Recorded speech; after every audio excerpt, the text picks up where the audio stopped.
Good day and welcome to the Math Salon. I'm Dr. Anumendem. Today we'll look at some ordinary level technique and trying to remember some standard trigonometric ratios. So this is a table that we see here, and usually during examinations you're expected to know the sine, the cosine and tangent of angles such as 0 degrees, 30 degrees, 45 degrees, 60 and 90 without using a calculator. In most paper 1 questions you will see 2 or 3 of them coming.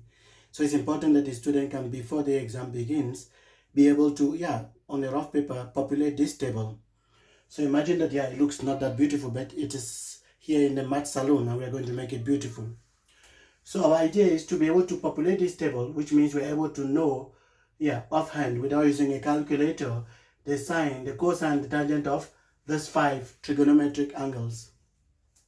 Of course, I also indicate the angles are also given below the in radians. So 0 degrees is 0 in radians, pi on 6 for 30 in radians, 45 degrees is pi on 4 in radians, 60 degrees pi on 3.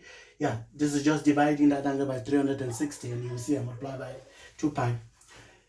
In any case, what we will try to do is, how do we populate this? You don't have to keep all this in your head. I never do, sincerely. So what I do is I keep the most important things that I need in order to build this table. In order to make somebody beautiful in the salon, you have to make sure that you have all what is required, the ingredients that you need to do that. So we have our ingredients that I'm going to show you here. So we will start with 45 degrees. In order to determine the angles for 45 degrees, the trigonometric ratios for 45 degrees for sine, cosine and tangent, we use a right angle isosceles triangle. So this isosceles triangles mean that the triangle has 2 sides equal. And right angle means this one is special. One of the angles is 90. Because one is already 90, for a triangle, the angles opposite equal sides are supposed to be equal. So it means these 2 remaining angles should be equal. Since the total is 90 degrees, each of them would be 45. So it means here is 45 degrees. And here, 45 degrees. You must have remembered, or you remember, if you've forgotten, that if I have a small triangle like this, with an angle here theta, then my trigonometric ratios, this is a hypotenuse,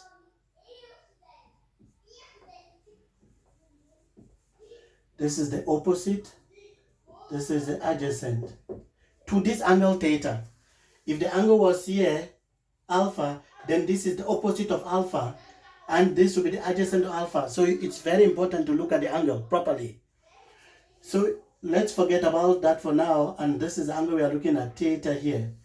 That means our sine of theta is opposite over hypotenuse, and the cosine of theta is the adjacent. This is the adjacent to that angle all over the hypotenuse, and the tangent is the opposite over the adjacent. Opposite over the adjacent. We also know the tangent of theta is equal to the sine of theta divided by the cosine of theta. So these are small important things that you have to know. I remember sometimes we used to have a way of remembering. This is the sine opposite of adjacent. This equals the adjacent of a hypotenuse, opposite of a hypotenuse, and the tangent is opposite of adjacent.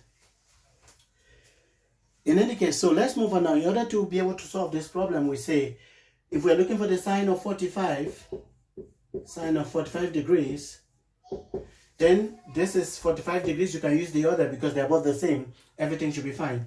Is opposite over hypotenuse. But I don't know the hypotenuse. But I know this is 1 and this is 1. And based on our Pythagoras theorem, we know that this side is the square of this side should be the sum of the squares of the other 2 sides. That means this side is the square root of the sum of the squares of these 2 sides. So let's say x squared is equal to 1 squared plus 1 squared. Then x will be equal to the square root. 1 squared is 1 plus 1 squared is 1, that's 2. So this part now is root 2. So I can remove this, and then we can now say, we now understand that this is root 2. So that means 1 over root 2, 1 divided by root 2. But this is not insert form. Sometimes people do write that, but it's better write it in the correct way. So I will multiply this by root 2 on root 2. root 2 above. Root 2 times root 2 is root 2 squared, and that is 2. The cosine of 45, so I can already write that here. 45, this is root 2 divided by 2. Cosine of 45 degrees is adjacent divided by hypotenuse. So this is 1 on root 2. We do the same thing, and we also get the root 2 on 2. And the tangent is just this divided by this, so that is 1. Or you can also say it is the opposite over the adjacent. This is 1 divided by 1, and that's okay. So the tangent of 45 degrees is then sine 45 degrees divided by cos 45 degrees, and that is equal to 1. As you see that here. For 30 degrees and 60 degrees, we use another type of a triangle here. And then not to distract you, I'll put this away. So we concentrate on this one. Now we use still a triangle, but now an equilateral triangle. A triangle with all its sides the same. And because all the sides are the same, all the three angles have to be the same as well. So it means each of these angles then is 60 degrees. 60 degrees. But then I will divide this angle into two equal parts, so that this one becomes 30 degrees. But then this side now is only 1, because just half of that side. If that is true, then I need to calculate this side. Here, let me just call it x for now. This is a right angle triangle.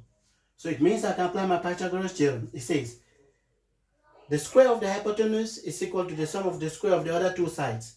So 2 squared should be equal to 1 squared plus x squared. So I want x here. To do that, 2 squared is 4. 1 squared is 1. I take it to the side, becomes minus 1. That is squared. This means x is equal to the square root of 3. 4 minus 1 is 3. Then I take the square root. So I can write that here. This is square root of 3. If this is the case, then we can easily do our sign. So I will start with 30 degrees. Look at 30 degrees here. The opposite of 30 degrees is 1. So the sign is opposite of a hypotenuse. So this is opposite of a hypotenuse. So this is 1 on 2. So we get that 1 divided by 2. The cosine of 30 degrees. The cosine of 30 degrees is adjacent over hypotenuse. So that is root 3 on 2. That is root 3 on 2. And the tangent of 30 degrees is opposite over adjacent. So the tangent of 30 is, the opposite here is 1, and that is that. So this is 1 over root 3. Once again, it's good to write in a nice form. And then, yeah, beautiful form. Then that's going to be root 3 on 3. Just multiplying bottom and top by root 3. Root 3 here is root 3. Root 3 times root 3 is root 3 squared, and that is 3. So this is root 3 on 3. Now we can look at 60 degrees here.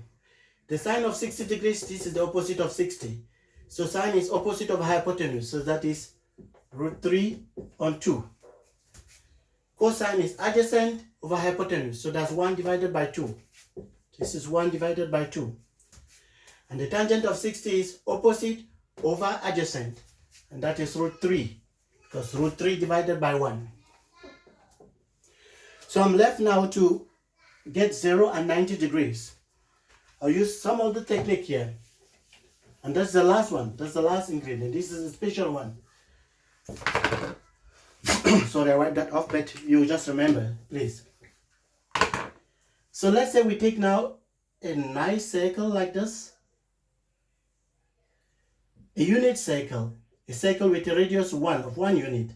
Don't mind what it is. Just 1 unit. Could be 1 meter, could be 1 centimeter, whatever it is. So this is just 1. And let's draw again a small right angle triangle here. This is my angle theta. This is that. So we know that the sine of that angle theta is opposite over adjacent here. Sorry, excuse me. Opposite over hypotenuse. So I'll have to place. So there is opposite here. But hypotenuse is 1.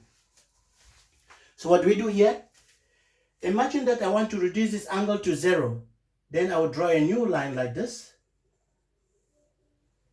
I'll draw another line like this. Notice that the heights are dropping. The height is dropping. The height is dropping. What is supposed to be opposite? By the time this angle is 0, the opposite is 0.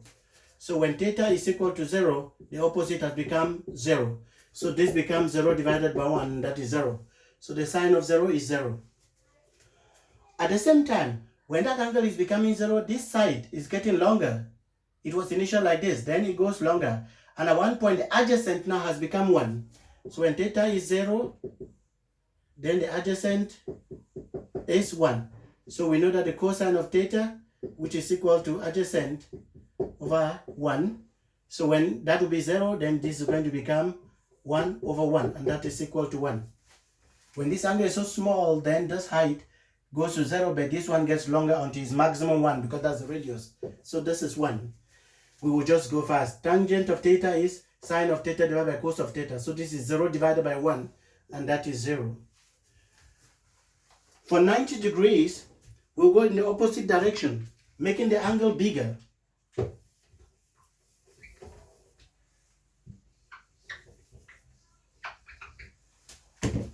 So this time, we go the opposite sense. So this is my theta here. We want the angle to be 90, so we shift it this way. So it goes like this and gets it longer. So the opposite is getting longer and longer. So by the time the angle gets to 90 degrees, then my opposite is now 1. And I get a 1 divided by 1, and that is 1. Of course, why this one is getting longer, this is the adjacent is getting smaller. So by the time the angle is 90, the adjacent has become 0. So by the time this is 90, the adjacent is 0. And this becomes here 0 on 1, and that is equal to 0. And this is 0. But the tangent is the sine theta divided by cos theta. So this is 1 divided by 0. But 1 divided by 0 is undefined. So we say this is undefined.